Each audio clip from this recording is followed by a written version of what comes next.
गंदी बात नहीं कर रही हूँ, कब्जी बहुत रहती है, टट्टी खुल के नहीं आती।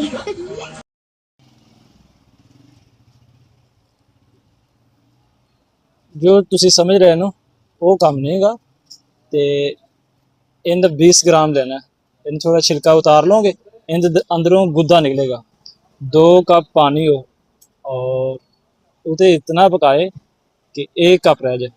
और मीठा करना चाहें तो मीठा कर लें, तो इससे आपकी हर किस्म की कब्ज़ टूट जाएगी। तो ये इस्तेमाल करें। इसका नाम है अम्बल तास, जरद फली भी कहते हैं और तिब की ज़बान में इसे ख्यार शंबर कहते हैं। इसका मजून भी बना हुआ आता है। ये मजून इसी का बना हुआ है। जलगम, खांसी, नज़ला ज़ुकाम के लिए इस्तेमाल होता है, मगर ये हर किस्म की कब्ज़ भी तोड़ देता है। अगर कब्ज़ के लिए इस्तेमाल करना चाहें तो 1 चम्मच कर सकते हैं। बाकी ये सबसे बेस्ट है, आसान है, सस्ता है, तो ये इस्तेमाल करें। ठीक है, अस्सलाम वालेकुम।